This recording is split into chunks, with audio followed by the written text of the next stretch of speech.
You want to know what's really annoying about July? The heat, man. I'm one of those guys that can't work much in the heat, and it's caused a lot of editing problems in my videos. So I apologize for the recent mistakes, and I hope to improve the content going forward. So for today's video, I'm bringing you guys another Total Drama video. At this point, I feel like I'm just a Total Drama channel, but make no mistake, I love the show and I will keep covering the content for it, but just know for anyone who's wondering, I do cover everything else, even though it may not seem like at the moment, just with top 8 videos being the main focus. So stay tuned for much bigger things. I have a lot of new videos planned with various other topics, but all that out of the way, this time the topic at hand is discussing character derailment in Total Drama. Some of which I don't mind, and others I can't begin to understand why they did that. And there unfortunately is a lot of them surrounding All Stars. But we'll get into that later. All options aside, be sure to click that like and subscribe button, so I know you like my content. With all that said, let's begin.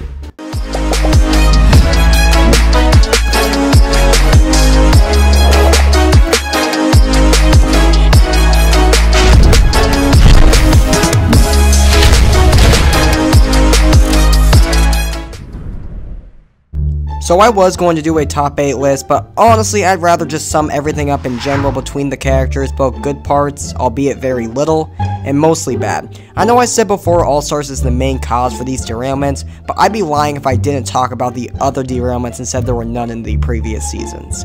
So up first, let's talk about Trent. In Total Drama Island, he was portrayed as a cool, nice guitar guy who gets along with pretty much everybody, until he gets tricked into kissing Heather. But besides that, overall, he was a pretty good character in my book. He and Gwen really hit it off in Island, and it stayed that way all until the next season, where the crew decided to give him a number 9 obsession for some weird reason. I don't know why, and it doesn't make sense at all, and it came completely out of nowhere. Next up, let's talk about Scott. Now, Scott is a weird one because he went from sabotaging his own team in Revenge of the Island. In All Stars, he didn't really maintain much of his villain personality, and I don't know why. The only example I can really remember is when he tries to sabotage the heroes team in the second episode, but then he gets caught by Mike, or rather Manitoba. But that's basically it. He more or less seems to have turned a new leaf, and honestly, I'm okay with it. I thought his relationship with Courtney was an interesting storyline, but on the other hand, I would have liked it if they kept some of his villainous traits. Now, Duncan, on the other hand, is a huge example of character derailment. From when he's on screen in Island, he's your typical delinquent, but with a small soft side. An example of this would be when he finds a new bunny for DJ. Yeah, Duncan was never a goody two-shoes guy, but he was never really outright a villain, just your common delinquent that picks on the nerds and gives you a sense he's a bad boy. But then for some weird reason they decided to mix things up and have him go from being outright obsessed with Courtney to then liking Gwen, then back to Courtney on loop. The idea of a love triangle was completely unethical and shouldn't have happened in the first place. Then in All Stars they have him have a midlife crisis in a sense about being a bad boy, so he's constantly asking every small thing if it's bad, just to get eliminated for blowing up Chris's cottage. What a way to go, right? Speaking of the love triangle, let's talk about Gwen and Courtney. Gwen went from the bad goth girl on Island, not caring about anything but winning the money, to outright making her one and only mission to fix things with Courtney, when she still for some weird reason goes out with Duncan anyway. Yeah, okay. Now Courtney is meant for me. In Island she went from being a CIT and was for the most part a pretty good player, but in action they essentially turned her into Heather for some weird reason, which I actually liked a lot, to be honest.